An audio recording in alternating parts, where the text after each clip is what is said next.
वर्णों को मिलाकर 44 यानी 11 इंटू 4, तो 4 चरण और 11 वर्ण, तो 44 वर्ण होते हैं सभी के। दो ये तगड़ है, जिसमें तगड़ का साइन होता है 2 गुरु और 1 लघु, 2 गुरु और 1 लघु, और जगड़ का साइन होता है 1 लघु गुरु और 1 लघु, यानी तीनों ही एक है, 1 लघु फिर गुरु फिर लघु, ये साइन होता है जगड़ का। और 2 अंत में 2 गुरु होते हैं। ये तो होगी ये वाली पहचान लक्षण। उसके बाद मात्राओं को, इसको हमने अक्षरों को गिना तो ये 11 हो गए, दूसरा भी समझ में आ जाएगा। तो अगर आपने अभी तक सब्सक्राइब नहीं किया मेरे चैनल को तो जल्दी से सब्सक्राइब कर दो, लाइक कर दो और कमेंट करके मुझे जरूर बताना कि आपको इस चैनल की वीडियोस कितने पसंद आती है और कितनी समझ आती है। जो भी मैं बताती हूँ, व्याकरण की व्याख्या जो बताती हूँ, आपको कितना समझ आता है। और साथ में अगर आपको लगता है कि हाँ इसमें दम है, आपको समझ में आ गया, तो इसे अधिक से अधिक शेयर करें ताकि आपके दोस्त, जो आपके फ्रेंड्स हैं, वो भी इसे अच्छे से समझकर फुल मार्क्स ले सके। अभी तक हमने देखा कि इंद्र वज्रा श्लोक को गाते कैसे हैं, इसमें मात्राएं भी हमने समझ ली। हर एक चरण में 11 अक्षर होते हैं, अक्षर यानी वर्ण होते हैं। मात्रा की बात नहीं कर रही हूँ मैं, वर्ण की बात कर रही हूँ। 11 वर्ण होते हैं और हर एक वर्ण को मिलाकर, चारों चरणों के वर्णों को मिलाकर 44 यानी 11 इंटू 4, तो 4 चरण और 11 वर्ण, तो 44 वर्ण होते हैं सभी के। 4 चरण होते हैं। बस उससे मैं बता दूं किसको गाते कैसे हैं। स्यादेन्द्र वज्रा यदि तौ जगौगः, स्यादेन्द्र वज्रा यदि तौ जगौगः, स्यादेन्द्र वज्रा यदि तौ जगौगः, स्यादेन्द्र वज्रा यदि तौ जगौगः। इस तरह से इसको गाया जाता है। अब ये देखो कि इसके वर्णों को कैसे गिना जाए, ये भी ध्यान से देखो। पहले इस लक्षण को समझ लो, इस लक्षण का मतलब क्या है, ये लक्षण है, इसको कैसे समझे, ये ध्यान से देखो। स्याद, यहाँ पे मैंने सारे अक्षर अलग अलग लिख दिए हैं। ये स्याद, इंद्र वज्रा यदि तौ जगौ गः, यानी स्याद का मतलब होना चाहिए इंद्र वज्रा यदि तौ, तौ का मतलब 2, तौ त से त है, तगड़ तगड़ और औ द्विवचन लगा हुआ है, यानी 2 तगड़ जहां पर हो। जगौ जहां पर एक जगण और गौ लास्ट में लगा है, इसका मतलब 2 गुरु।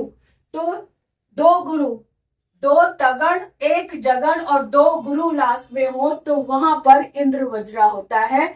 इस फॉर्मूले को अच्छे से समझ लो। जहां पर 2 तगड़, 1 जगण और अंत में 2 गुरु होते हैं, वहां पर इंद्र वज्रा छंद होता है। इतनी सी बात क्लियर हो गई। अब हम इसको मात्रा वर्णों के साथ में देख लेते हैं, वर्ण कैसे गिने हम। ये है जहां पर, और वर्ण कैसे गिनते हैं ये भी ध्यान से समझ लो। जो दीर्घ मात्रा वाला होता है वर्ण, उसे हम 2 में गिनते हैं, और जहां पर आधा अक्षर है, आधे अक्षर से पहले वाला जो भी वर्ण आया है, आधे अक्षर के कारण पहले वाले वर्ण को भी हम गुरु में मानते हैं।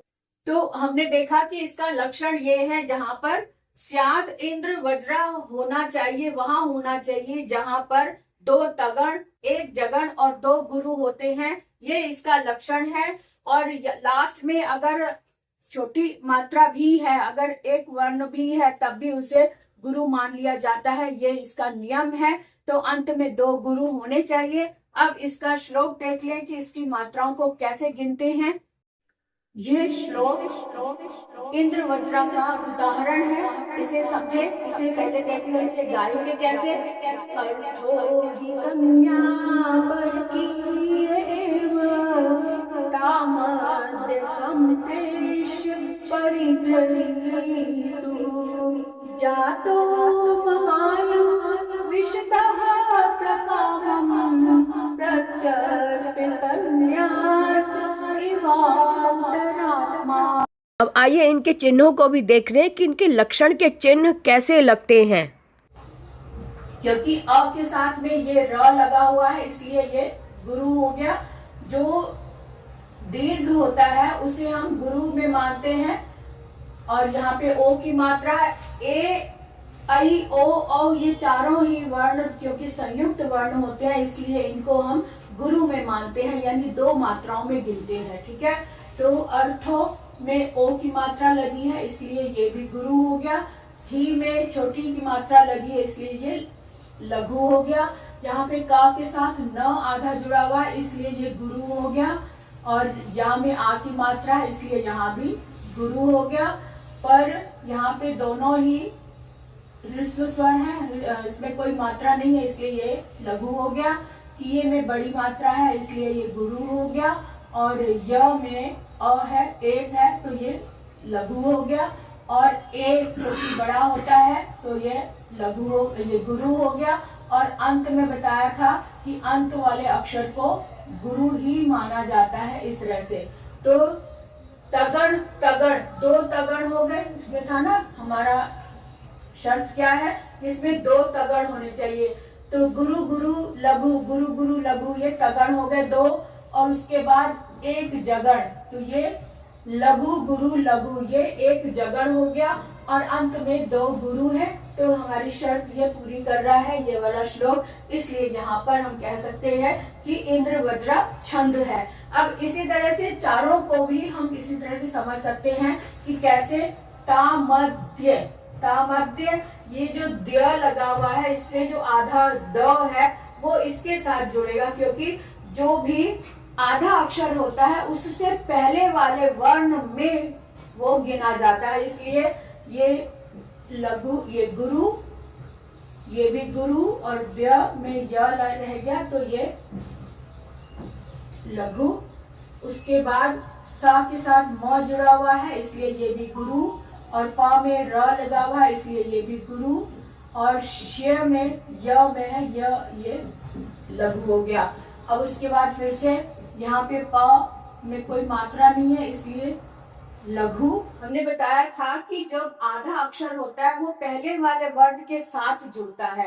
तो यहाँ पर जो ग्री है यहाँ पर आधा ग है, ग में जो नीचे की तरफ रा होता है वो पूर्ण होता है, इसलिए आधे गा को हम इसके साथ काउंट करेंगे। जबकि यहाँ पे छोटी की मात्रा लघु है लेकिन ये गुरु होगा।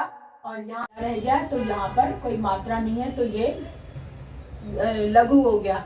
इस तरह से इसमें वर्णों को गिनना है तो 1 वर्ण, 2 वर्ण, 3 वर्ण, 4 वर्ण, 5 वर्ण, 6, 7, 8, 9 और 10 और 11। तो इसमें मात्राओं को नहीं गिनना होता, वर्णों को गिनना होता है। तो एक वर्ण था, 2 वर्ण हा, आधे वर्ण को नहीं गिनते हैं, ये देख लेना। 1, 2, 3, 4, 5, 6, 7, 8, 9 और 10 और 11। इसी तरह से सब में 1, 2, 3, 4, 5, 6, 7, 8, 9, 10 और ये 11 वर्ण हो गए। इसमें भी देख लो 1, 2, 3, 4, 5, 6, 7, 8, 9, 10 और 11। ये वर्णों को गिनना है। बच्चे यहाँ पर कंफ्यूज हो जाते हैं कि मात्राएं, तो ये जो हमने तगड़ लगाया है इनको नहीं गिनना, इन अक्षरों को गिनना। अक्षर बार बार बोल रही, अक्षर 11 होने चाहिए। ओके, अक्षर 11 होने चाहिए। और अगर हम इस लक्षण को देखें तो लक्षण के आधार पर 2 तगड़, 1 जगड़ और 2 गुरु ये होना चाहिए। हर एक में 11 अक्षर है, इसलिए हम कहेंगे कि यहाँ पर इंद्र वज्र छंद है। और यहाँ पर भी 1, 2, 3, 4, 5, 6, 7, 8, 9, 10 और ये 11। यहाँ पर भी 11 मात्राएं हैं। और यहाँ पर भी देख ले 1, 2, 3, 4, 5, 6, 7, 8, 9, 10 और 11। तो आधे अक्षर को हमने नहीं गिनना है तो इसलिए यहाँ पर भी 11 मात्राएं हो गई ये। तो इस तरह से हमने देखा कि चारों चरणों में 11 वर्ण है, 11 वर्ण है। और जो ये लक्षण है ये इस तरह से है, तगड़ तगड़, दो तगड़, एक जगड़ और दो गुरु। ये जहां पर है बहुत ही आसानी से इसे समझा जा सकता है। और दूसरी बात की जो उपेंद्र वज्रा है वो भी बिल्कुल इतना ही है, सिर्फ थोड़ा सा अंतर है कि अगर इस तगड़ को हम जगड़ बना दे, उसमें जगड़ तगड़ जगड़ और दो गुरु बस इतना ही होता है। उसमें सिर्फ इतना पहचान है कि अगर शुरू में ये जो गुरु है इसकी जगह अगर लघु लग जाए तो यही रूप जो है, यही छंद उपेंद्र वज्रा छंद बन जाएगा। उसमें भी 11-11 ही वर्ण होते हैं, उसमें भी कुल मिलाकर 44 वर्ण होते हैं। उसका जो ये लक्षण है उसमें सिर्फ इतना है कि पहला जो गुरु है उसके स्थान पर अगर लघु लगा दिया जाए तो इतना ही परिवर्तन हो और वो उपेंद्र वज्रा बन जाता है। तो उपेंद्र वज्रा में अलग से भी उसका उदाहरण बताऊंगी, लेकिन आप एक ही इंद्र वज्रा से उपेंद्र वज्रा को भी समझ सकते हैं। आपको बहुत ही आसानी से ये समझा दिया है। अब आप देखें, इंद्र वज्रा अगर हमें समझ आ गया तो उपेंद्र वज्रा भी समझ में आ गया, है ना। तो मुझे आप कमेंट करके जरूर बताना कि आपको कितना समझ आया है, और अगर नहीं समझ आया तो मैं एक बार फिर से समझाऊंगी, लेकिन इसे वीडियो को ही आप बार बार देखेंगे तो आपको बहुत अच्छे से समझ में आ जाएगा। उपेंद्र वज्रा, इसी में ही उपेंद्र वज्रा है, मैं अलग से भी बताऊंगी, लेकिन आप इंद्र वज्रा को ही ठीक से समझ लेंगे तो आपको उपेंद्र वज्रा भी समझ में आ जाएगा। तो अगर आपने अभी तक सब्सक्राइब नहीं किया मेरे चैनल को तो जल्दी से सब्सक्राइब कर दो, लाइक कर दो, और कमेंट करके मुझे जरूर बताना कि आपको इस चैनल की वीडियोस कितने पसंद आती है और कितनी समझ आती है। जो भी मैं बताती हूँ, व्याकरण की व्याख्या जो बताती हूँ, आपको कितना समझ आता है। और साथ में अगर आपको लगता है कि हाँ इसमें दम है, आपको समझ में आ गया, तो इसे अधिक से अधिक शेयर करें ताकि आपके दोस्त, जो आपके फ्रेंड्स है, वो भी इसे अच्छे से समझकर फुल मार्क्स ले सके एग्जाम में। तो आज के लिए इतना ही, फिर मिलेंगे अगले वीडियो में।